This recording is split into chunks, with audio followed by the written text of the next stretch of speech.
¿Saben? Hay un impulso en nosotros que va mucho más allá de la simple supervivencia.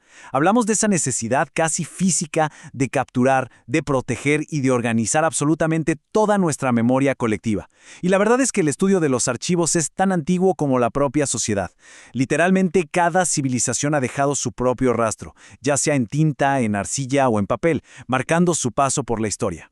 Porque, a ver, mucho antes de que existiera la típica oficina moderna que todos conocemos, los primeros grandes imperios ya habían entendido una verdad que es fundamental. Controlar la información era básicamente controlar a la población. Y claro, controlar la riqueza. Desde un simple padrón de ciudadanos hasta los títulos de propiedad, quien dominaba el archivo literalmente dominaba el mundo. Acto 1. El peso del pasado. Y digo peso de forma muy literal. Imagínense viajar a los antiguos imperios de Sumeria y Ebla, por allá en el año 2300 a.C. En aquel entonces, la información realmente pesaba. Archivistas como Yasim Sumus, en la ciudad de Mari, tenían que organizar miles y miles de pesadas tablillas de arcilla llenas de textos cuneiformes sobre agricultura y tratados, todas apiladas en estanterías recubiertas de asfalto. Para darles una idea, las excavaciones modernas han encontrado cerca de 400.000 de estas tablillas. Era un trabajo monumental, súper exclusivo y reservado solo para los escribas oficiales. Pero bueno, como se imaginarán, depender de toneladas de arcilla era totalmente insostenible para una civilización que crecía a pasos agigantados. Así que algo cambió radicalmente a orillas del Nilo. Los antiguos egipcios llegaron para revolucionar el almacenamiento de información al inventar el papiro, más o menos en el año 3500 a.C. Era un material ligero, súper flexible, y esto permitía crear documentos enrollados que luego etiquetaban con muchísimo cuidado indicando el año, el asunto y el símbolo del faraón. Básicamente, acababan de inventar el primer sistema eficiente de clasificación, e incluso empezaron con la curiosa práctica de destruir documentos viejos para reutilizar el material. Ahora, esta increíble necesidad de orden alcanzó su máximo nivel burocrático con el Imperio Romano. Ellos crearon los Sacra Scrinia. ¿Qué era esto? Pues sofisticados departamentos administrativos imperiales. Ahí, un personal sumamente educado se encargaba de gestionar rapidísimo absolutamente todo, desde las peticiones de los ciudadanos hasta los asesoramientos legales más complejos. Entrar a trabajar en estos lugares no era nada barato. Exigía pagos altísimos de hasta 250 sólidos, pero a cambio te daba un prestigio enorme y, lo mejor de todo, te libraba de pagar impuestos municipales. El archivo se había convertido, sin duda, en el motor burocrático absoluto de todo el imperio. Y para centralizar todo este tremendo motor de información, en el año 78 a.C. construyeron el Tabularium. Estamos hablando del inmenso archivo central hecho de piedra pura, justo en el corazón del Foro Romano. Pero ojo, este estricto orden no se quedaba solo en el gobierno, también llegaba a los hogares. Las familias de la élite guardaban sus propios documentos en el Tablinum, que eran archivos sagrados ubicados justo al lado del altar de sus dioses domésticos. Tanto la información oficial como la familiar habían adquirido un nivel casi reverencial. Acto 2. La arquitectura del libro. La geopolítica de la época forzó un cambio drástico en los materiales.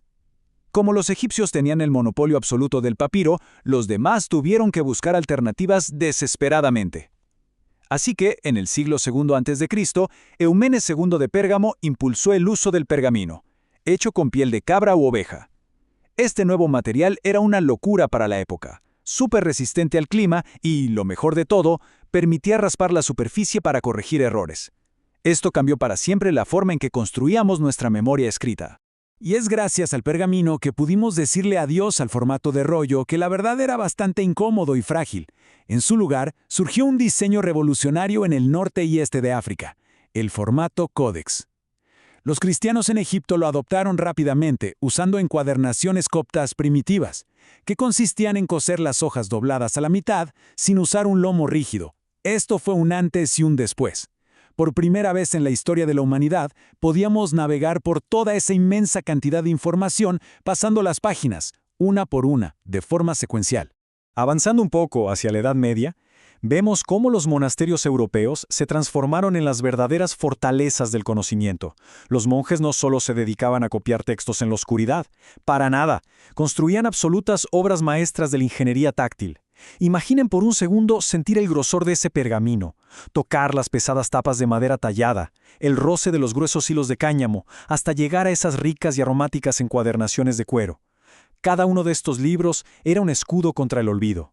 Fue en esta época cuando se introdujo el lomo redondeado, las costuras gruesas a la vista y esos imponentes herrajes de metal.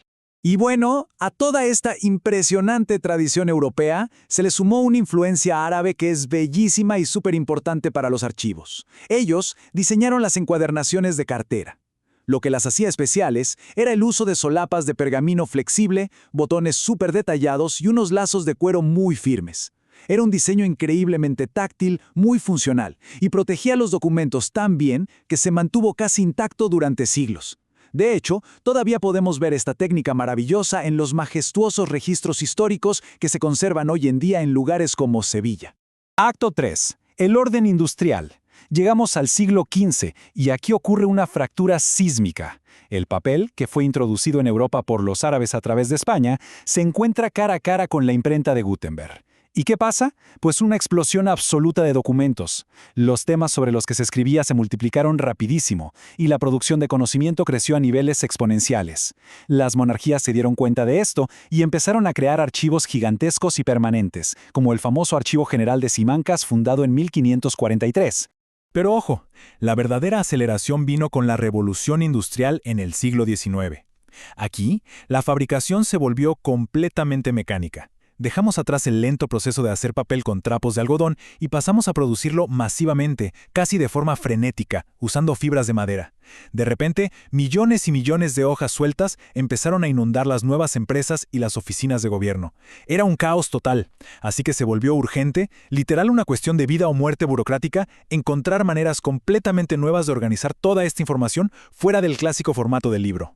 Y la solución a toda esta avalancha de papeles llegó de la mano de un mecanismo de metal súper ingenioso y, la verdad, bastante humilde. El 14 de noviembre de 1886, un inventor alemán llamado Friedrich Soenecken patentó la perforadora de 2 agujeros y junto a ella, la mismísima carpeta de anillas, el clásico bibliorato. Parece increíble, ¿no? Algo tan cotidiano para nosotros hoy en día transformó por completo cómo funciona la administración moderna. Por fin teníamos el sistema perfecto para agregar, organizar y sacar hojas en este flujo infinito de documentos. Al mismo tiempo que surgían estas herramientas de metal, apareció otra solución genial, pero basada en fibras naturales, el famoso sobre y la carpeta de Manila. Seguramente conocen ese color amarillento tan característico, ¿verdad? Bueno, su nombre y su color vienen de un origen fascinante. El cáñamo de Manila, también conocido como abacá. Originalmente, este material se usaba en la industria pesada porque era increíblemente fuerte y aguantaba muchísimo desgaste. Propiedades que resultaron ser absolutamente perfectas para proteger documentos que estaban todo el tiempo viajando de un lado a otro en el agitado mundo del comercio. Para finales de ese mismo siglo, Frederick Starr patentó la carpeta de cartón doblada, que es exactamente la que seguimos usando hoy en día.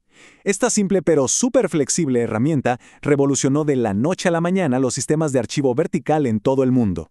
Y rapidísimo empezaron a salir variaciones, carpetas con elástico, con clips para conferencias, con abrazaderas. Marcas históricas como Raylex en el Reino Unido y Smith en Estados Unidos ayudaron a que esto se volviera global. Finalmente, el inmenso caos de la oficina había sido domado. Conclusión: el peso de la memoria. Si nos detenemos a pensar un momento, cada uno de estos objetos, desde aquella pesada tablilla de arcilla hasta la carpeta de cartón de nuestras oficinas, funciona como un espejo. Nos muestran esa búsqueda incansable que tenemos los humanos por darle estructura a nuestro mundo. Porque archivar no es solo ordenar papeles por orden alfabético, es, literalmente, la base sobre la que se construye la administración, la justicia y nuestra propia historia. Y este concepto dio un giro totalmente nuevo y profundo hacia finales del siglo XVIII. Con la Revolución Francesa, en 1794, ocurre algo fundamental: la nacionalización de los archivos. Este fue un cambio monumental, porque por primera vez en toda la historia se estableció que la gente tenía el derecho a acceder públicamente a los documentos del gobierno. Los archivos dejaron de ser herramientas oscuras para que los monarcas controlaran a la población y se convirtieron en una verdadera garantía de los derechos de los ciudadanos. En ese preciso instante, organizar la memoria pasó a ser un pilar fundamental e inquebrantable de la democracia moderna. Hoy en día vemos cómo esos enormes estantes llenos de legajos de papel están siendo reemplazados por inmensos servidores digitales invisibles. Estamos usando inteligencia artificial y realidad aumentada para organizar nuestro trabajo. Pero ¿saben qué? La esencia de todo esto sigue intacta. Como humanidad, seguimos necesitando, casi con desesperación, darle estructura a la huella que dejamos en el mundo. Así que, después de ver este increíble viaje a lo largo de los siglos, nos queda una gran pregunta en el aire. ¿Cuál creen que será la textura de las memorias que estamos construyendo hoy para el mañana?